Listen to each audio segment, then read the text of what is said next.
Iraq के एक hotel में लगी भीषण आग। होटल की 3 मंजिल को बड़ा नुकसान पहुंचा है। 2 महीने पहले ही खुला था यह होटल। आग लगने की वजह की जांच जारी।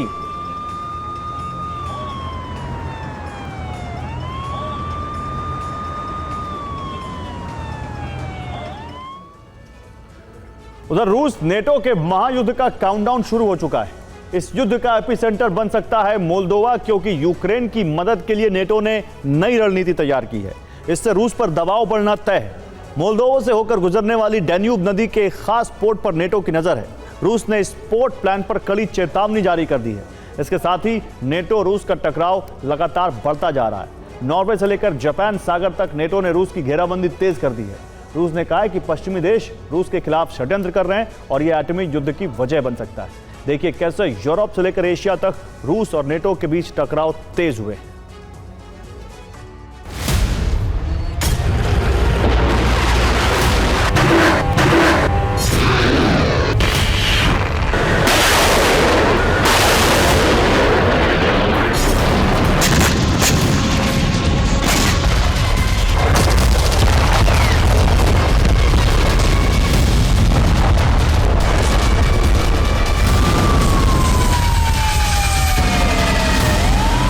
पूरा यूरोप युद्ध के मुहाने पर खड़ा है।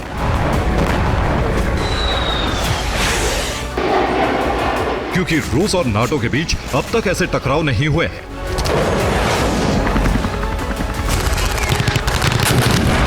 एक जरा सी चूक तीसरे विश्व युद्ध का कारण बन सकती है। महायुद्ध के 3 एपिसेंटर बन चुके हैं। नॉर्वे, मोल्दोवा, जापान सागर में रूस घिर चुका है। बाल्टिक सागर में नाटो के साथ रूसी वायुसेना की झड़प हुई है। रूस ने नाटो के लिए अंतिम चेतावनी जारी कर दी है।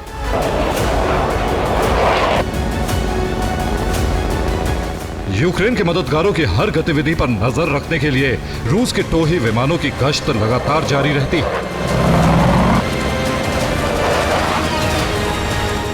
27 जून को रूस के टोही विमान बाल्टिक सागर पर गश्त लगा रहे थे। तभी नाटो वायुसेना के विमानों से रूसी वायुसेना का आमना सामना हुआ।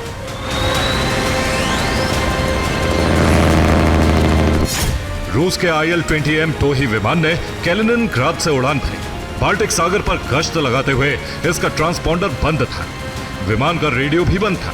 यह जर्मन और पॉलिश एयर स्पेस की तरफ बढ़ रहा था। जर्मनी के 2 यूरो फाइटर टाइफून इसे चेतावनी देने पहुंचे। रूसी विमान जर्मनी के यूजडोम से 40 किलोमीटर दूर था। चेतावनी मिलने के बाद यह बाल्टिक सागर के अंतर्राष्ट्रीय वायु क्षेत्र में लौट गया।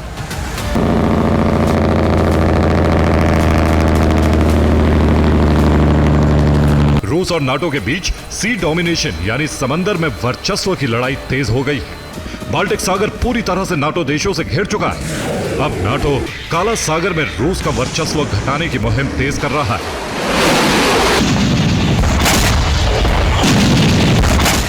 नाटो ने मोल्दोवा में एक अहम सामरिक ठिकाना बनाने का प्लान तैयार किया है। नाटो बहुत जल्द मोल्दोवा के जूरजुलेस्ती पोर्ट पर अपना बेस बना सकता है। 2021 में रोमानिया के EBRD यानी European bank for reconstruction and development ने इस पोर्ट को खरीदा था। अब EBRD इस पोर्ट को बेचना चाहता है। दावा है कि EBRD इस वक्त नाटो के संपर्क में है।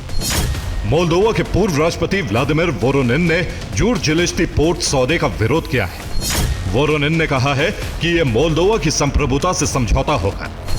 सौदा हुआ तो मोल्दोवा रूस के टारगेट पर आ जाएगा।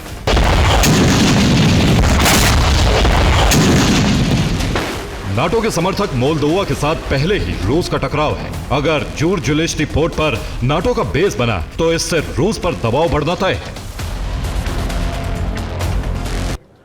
तो मोल्दोवा में डैन्यूब नदी पर जूरजुलेस्ती पोर्ट है, जो काला सागर के बहुत करीब है।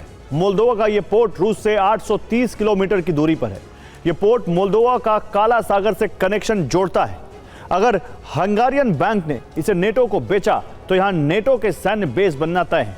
ऐसा हुआ तो यह रूस के सबसे करीब नेटो ठिकाना बन जाएगा। रूस के पास नेटो का बेस बनने से क्रेमलिन पर रणनीतिक दबाव बढ़ना तय है। ऐसा हुआ तो मोल्दोवा रूस के टारगेट पर आ जाएगा।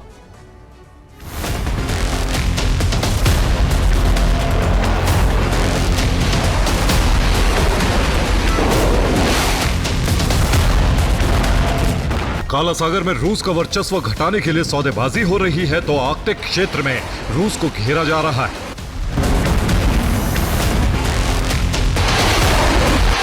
रूस ने कहा है कि ग्रीनलैंड के करीब स्वालबार्ड में रूसी गतिविधियों में नॉर्वे बाधा डाल रहा है। नॉर्वे में रूस के राजदूत निकोलाई कोर्चुनोव ने कहा है कि स्वालबार्ड द्वीप समूह पर नॉर्वे नियंत्रण बढ़ा रहा है। 1920 में स्वालबार्ड संधि के तहत स्वालबार्ड को स्पेशल इकोनॉमिक जोन घोषित किया गया था। इस संधि के सदस्य देश आर्कटिक के इस क्षेत्र में अपने वैज्ञानिक शोध और कारोबारी गतिविधियां चला सकते हैं। लेकिन रूस का आरोप है कि नॉर्वे रूसी मिशन के खिलाफ काम कर रहा है। नॉर्वे स्वालबार्ड संधि का उल्लंघन कर रहा है।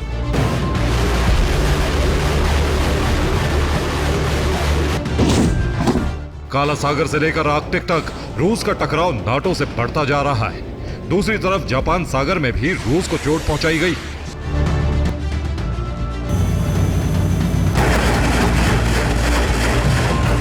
ये रूसी शिप मैरिलोन की तस्वीर है। जापान सागर में व्लादिवोस्तोक के करीब यह शिप गश्त लगा रहा था, तभी अचानक इसमें जोरदार धमाका हुआ।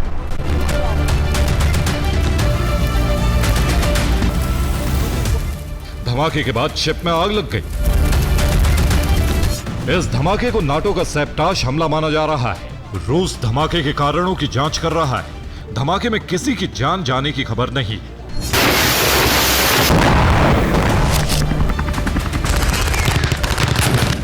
रूस ने नाटो की इन गतिविधियों पर गंभीर चेतावनी जारी कर दी।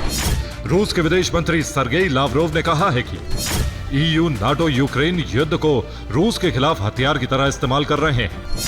पश्चिमी देशों के साथ रूस का टकराव अभूतपूर्व स्थिति में है। पश्चिम ने एक बार फिर रूस के खिलाफ युद्ध कर दें और रूस को रणनीतिक रूप से हराने का फैसला किया है। पश्चिम की नाजी ताकतें कभी रूस को हराने में सफल नहीं हुई और ना कभी होंगी।